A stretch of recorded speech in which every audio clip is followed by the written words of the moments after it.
لهم بالشفاء،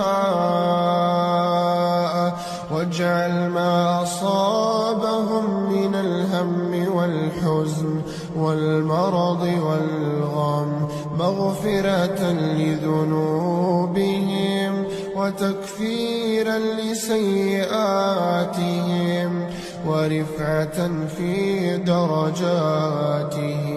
اللهم عليك بالسحر الذي جعل في طعامهم وشرابهم أو في فراشهم ولباسهم.